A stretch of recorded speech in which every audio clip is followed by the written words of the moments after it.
Dear student, you are most welcome. आज इस video में कवर करने वाले हैं FW टेलर के साइंटिफिक मैनेजमेंट के बारे में। अगर हम बिजनेस स्टडीज़ के चैप्टर की बात करें, जैसा कि फर्स्ट वीडियो में बताया था कि 3 टॉपिक मोस्ट इम्पॉर्टेंट है। फर्स्ट इज फ्यूल के 14 principle, second is FW Taylor के साइंटिफिक मैनेजमेंट, आज हम इस वीडियो में स्टडी करेंगे। थर्ड इज FW टेलर के साइंटिफिक मैनेजमेंट के टेक्निक्स मैनेजमेंट, जो हम नेक्स्ट वीडियो में कवर करेंगे। आइए आज इस वीडियो को ध्यान से देखेंगे। Introduction. First is history and background of FW Taylor. Second, what is scientific management. Third is Taylor scientific principle of management.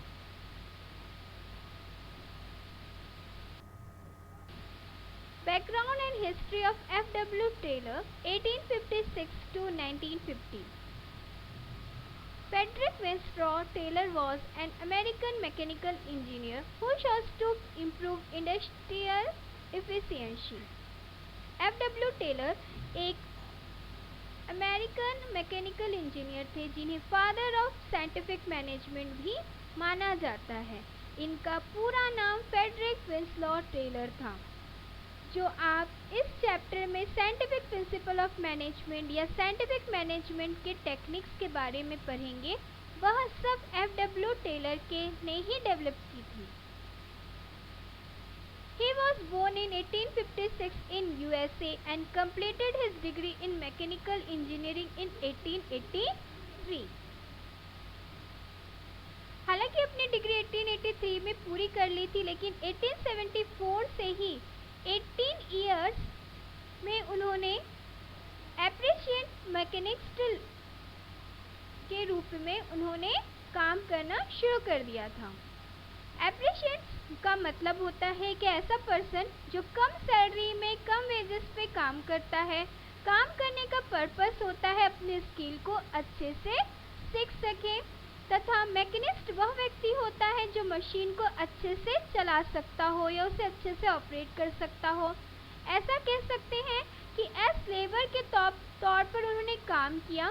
फिर shop clerk, grand boss, foreman से होते होते चीफ इंजीनियरिंग के पोस्ट में उन्होंने रिसर्च डायरेक्टर के post पर काम करते हुए जनरल मैनेजर के पोस्ट पर FW टेलर ने काम किया।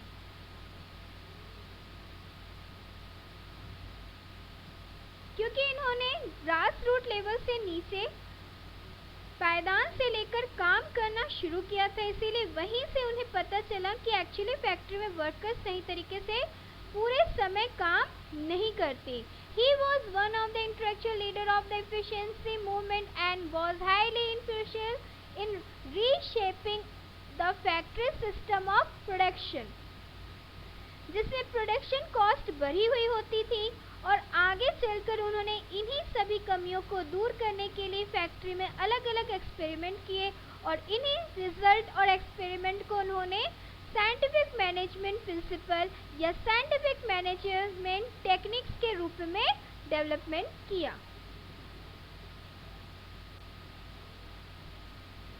Next topic is scientific management. What is scientific management?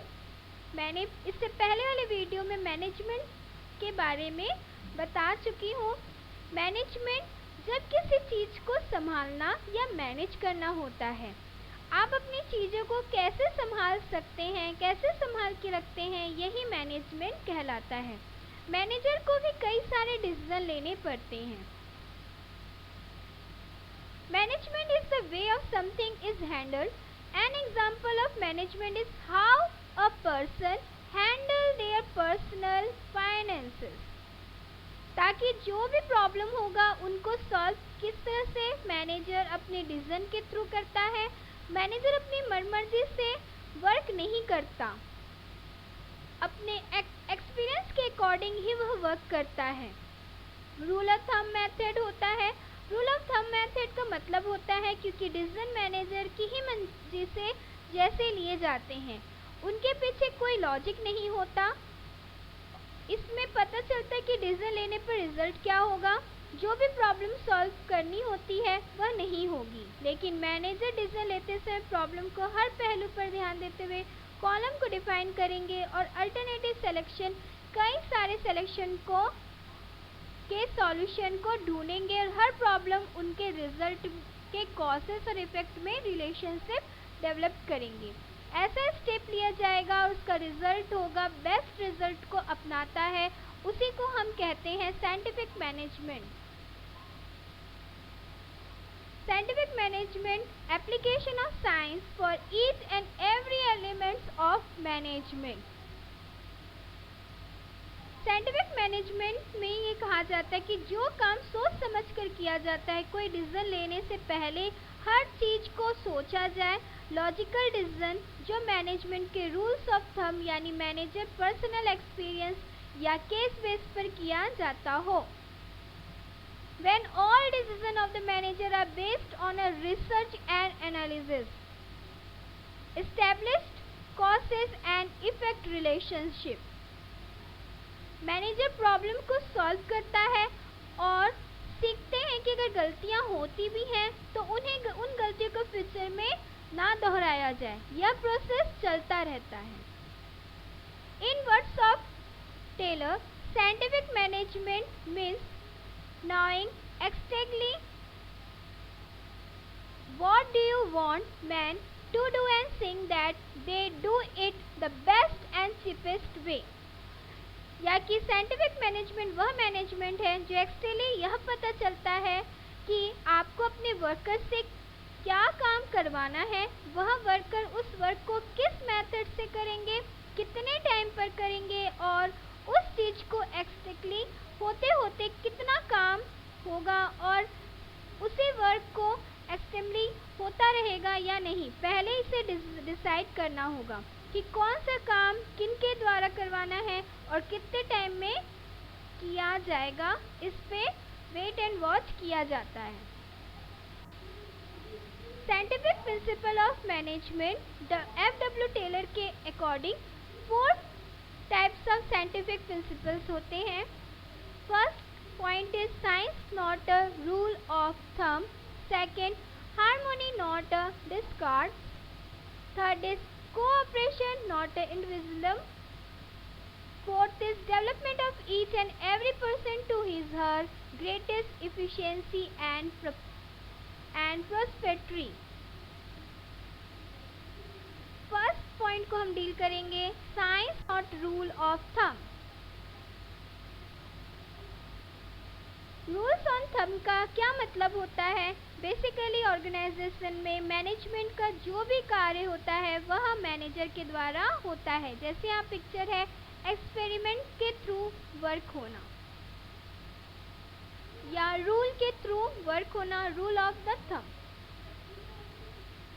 Management में जो भी काम मैनेजर के द्वारा करता है वो अपनी मर्जी से काम करने लगता है, जो उसे अच्छा लगता है वो उसी वर्क को अच्छे से करता है। यह रीज़न नहीं है कि वो अपने अनुसार वर्क को करे। Trial to error method on a hit and miss method and directionship of manager should be avoided. Manager गलती कर करके आगे की चीज़ों को सीखता है। प्रॉब्लम आ रही है, उसे ठीक करने के लिए स्टेप लिया तो रिजल्ट अच्छा नहीं आया, नेक्स्ट टाइम वो गलती नहीं करेगा, उस एरर को वो रिमूव करेगा। वेस्टेज और टाइम ऑफ रिसोर्सेज की हो, वर्कर की मेहनत पर ही ध्यान दिया जाएगा। जो वेस्टेज ज़्यादा होती है, प्रोडक्शन की कॉस्ट भी ज़्यादा आती है। तो यहाँ F.W. टेलर यही कहते हैं कि ऑर्गेनाइजेशन में मैनेजर के रूल और थंब नहीं चलेगा, उस मैनेजर की मर्जी नहीं चलेगी।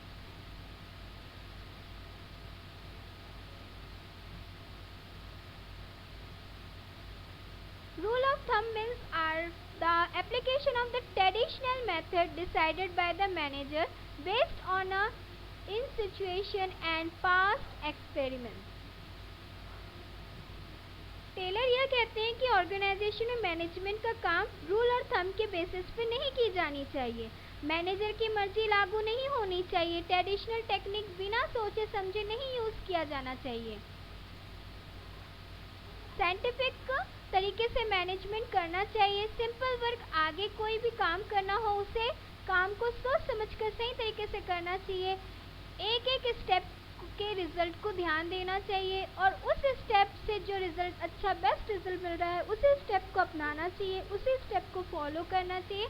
यही है साइंटिफिक तरीका और यही साइंटिफिक तरीका को ही कीप ऑन करना होगा। Untested they do not guarantee an specific result और outcome.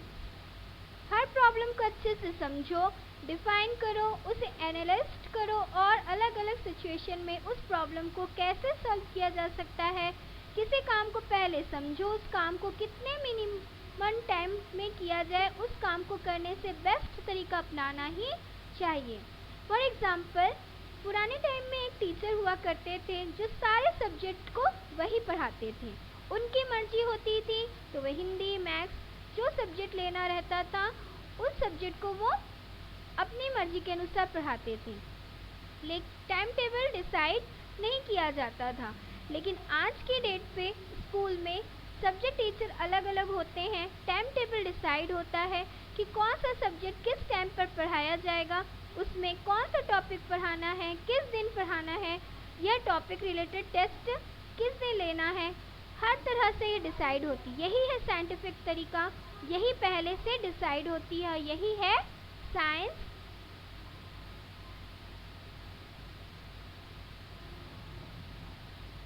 In this principle, Taylor states that there must be thinking before doing. Second principle is harmony, not a discord.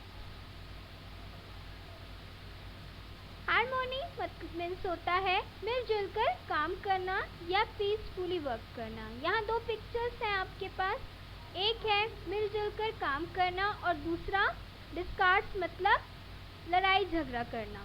तो कौन सा best है? मिलजुल कर काम करना। रॉन्ग क्या है? लड़ाई झगड़ा नहीं करना है।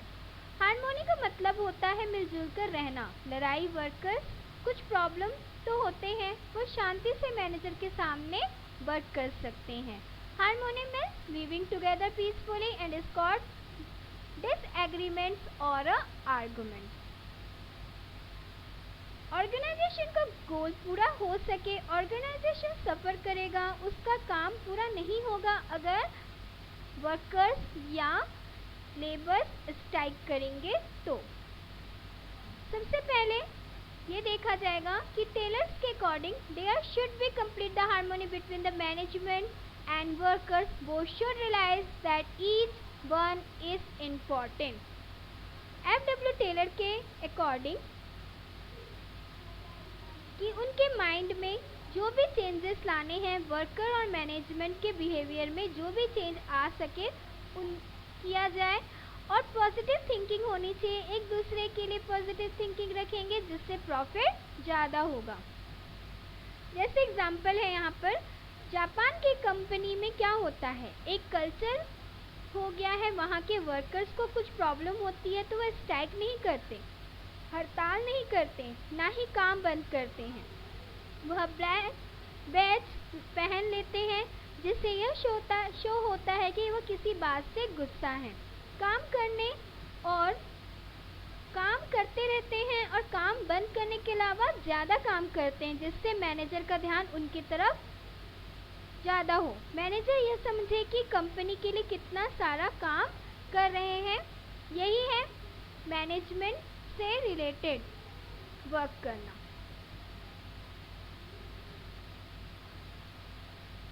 Complete mental evaluations on a part of both of management and workers कि वर्कर्स और मैनेजर के बीच में उनकी थिंकिंग पॉजिटिव लाना जिससे उनके बिहेवियर में कोई भी चेंजेस ना हो, वह मिलजुल कर काम करें। Third principal is cooperation not a individual. जैसे यहाँ पिक्चर्स हैं, एक दूसरे को सहयोग करें, हेल्प करें। दूसरा, भीड़ में यह आदमी सबसे पहले आगे बढ़ रहा है, तो सही कौन सा है? मिलजुल कर एक दूसरे का हाथ बढ़ाना, हेल्प करना। रॉन्ग क्या है? भीड़ में आगे बढ़ना। सिर्फ इंडिविजुअल नहीं होना चाहिए, कोऑपरेटिव होना चाहिए लोगों को। यह प्रिंसिपल, यह एक एडवांस वर्जन है, यह एक एक्सटेंड वर्जन है। हार्मोनी डिकार्ड्स प्रिंसिपल के आगे यह प्रिंसिपल बना। कोऑपरेशन नॉट इंडिविजुअल, इस प्रिंसिपल के द्वारा हम अपने बारे में ना सोचकर पूरे ऑर्गेनाइजेशन के बारे में सोचा जाए। मिलजुल कर काम करना चाहिए। मैनेजर और वर्कर मिलजुल कर काम करते हैं, ऑर्गेनाइजेशन में पीसफुली इन्वायरमेंट बनाकर रखेंगे। उनको एक स्टेप को फॉलो करना होगा, वर्कर के सजेशन को हमेशा वेलकम करना पड़ेगा। There should be complete cooperation between the laborers and management instead of an individual. Worker suggestions should be listened. Cooperate कैसे बंद करना है? एक दूसरे के मैनेजर को क्या स्टेप उठाना पड़ेगा? वर्कर के सजेशन को हमेशा वेलकम करना पड़ेगा। अगर वर्कर कुछ वर्कर से रिलेटेड आइडियाज़ या सजेशन मैनेजर को देते हैं तो मैनेजर की ड्यूटी बनती है कि वर्कर के सजेशन को सुने, उनके आइडियाज़ को सुने, और अगर वो अच्छे हैं तो इम्प्लीमेंट करने वाले हैं तो सुना जाना चाहिए। उनको ऑर्गेनाइजेशन में इम्प्लीमेंट भी करना चाहिए। जो वर्कर हैं वो उनके प्रॉब्लम्स को अच्छे से समझने की कोशिश करते हैं और वह खुद ही प्रॉब्लम्स को सोचते हैं और उसमें ही रिसर्च करते हैं कि किसी भी प्रॉब्लम को सॉल्व किया जा सकता है, क्योंकि वह काम कर रहे हैं। कितने अच्छे ढंग से किया जा सकता है यह वर्कर ही जानते हैं। वर्कर अपने तरीके से काम करते हैं और उनका अपने काम में मन भी लगा रहेगा। Rewards for their suggestions. Workers should be taken into confidence before any decision. Manager भी ये डिसीजन लेते हैं। अगर मैनेजर भी कोई डिसीजन लेता है तो वर्कर से बात कर लेनी चाहिए और पर्टिकुलर डिसीजन लेना चाहिए। वर्कर भी कॉन्फिडेंट फिर वर्क करेंगे। एनी डिसीजन, दोनों मैनेजर एंड वर्कर दोनों क्या करेंगे? कॉर्पोरेट करेंगे, एक दूसरे के कॉर्पोरेट करके उस ऑर्गेनाइजेशन के गोल्स को अचीव करने में हेल्प होगी। A proper communication system should be between workers and manager. Worker and manager के बीच में प्रॉपर कम्युनिकेशन सिस्टम होनी चाहिए। उनके बीच में आपसी कॉपरेटेशन होना चाहिए, एक दूसरे को वो कॉपरेट करें, जिससे no strike, no reasonable demand, जिससे वर्कर्स और मैनेजर के बीच में कोई मिसअंडरस्टैंडिंग नहीं होगी। Fourth point is development of each and every person to her greatest efficiency and purposefulity. एक ऑर्गेनाइजेशन में काम करने वाले को डेवलप करना होगा। उनको इसी तरह डेवलप करना चाहिए कि वो अपने हाईएस्ट प्रोपोर्शनलिटी एफिशिएंसी को अचीव कर सकें। जितना अच्छे काम कर सकेंगे उतने ही काम कर सकें और उनके सैलरी और वेजेस भी इंक्रीज होगा उनके वर्क के according. Industrial efficiency depend to large extent on the personal competences. Taylor was of the view that the causes for efficiency could be built in right from the process of employee selection. किसी भी organisation का output है efficiency, वह उसके employees के ऊपर depend करती है कि काम करने वाले एम्प्लॉय अच्छे होंगे तो काम भी अच्छा ही होगा। ऑर्गेनाइजेशन में अच्छे से काम करने होंगे। एम्प्लॉयज़ का अगर काम बेकार होगा तो काम भी उसी के अकॉर्डिंग बेकार हो जाएंगे। ऑर्गेनाइजेशन ग्रो नहीं कर पाएंगे, हम अपने गोल्स को अचीव नहीं कर पाएंगे। एफडब्ल्यू टेलर के अकॉर्डिंग एम्प्लॉयज़ को एफिशिएंट बनाना होगा तो यह काम सिलेक्शन से ही स्टार्ट करनी चाहिए। Efficient employees would produce more and earn more. This will ensure they are the greatest efficiency and profitability for both company and workers. Employees को उनके पोस्ट में सेलेक्ट करने के लिए एम्प्लॉयज़ के क्वालिफ़िकेशन, एक्सपीरियंस उनके जॉब के अकॉर्डिंग ही होनी चाहिए। अगर कंप्यूटर के ऊपर उनको काम करने के लिए कंप्यूटर से रिलेटेड उनके नॉलेज होनी चाहिए। मशीनरी से रिलेटेड अगर वर्क है तो उनको मशीनरी को ऑपरेट करने के लिए उनको हैंडल करने का नॉलेज होना चाहिए, मशीन को किस तरह से ऑपरेट करना है। फॉर एग्ज़ाम्पल, अगर आपके स्कूल में अगर मैथ्स टीचर को हिंदी पढ़ाने दे दिया जाए, क्या वो मैथ्स टीचर हिंदी पढ़ा पाएंगे क्या? नहीं ना। तो इसी तरह साइंटिफिकली इनको क्या करना, उनके क्वालिफिकेशन के अकॉर्डिंग, वर्क के अकॉर्डिंग उनको अपॉइंट करना।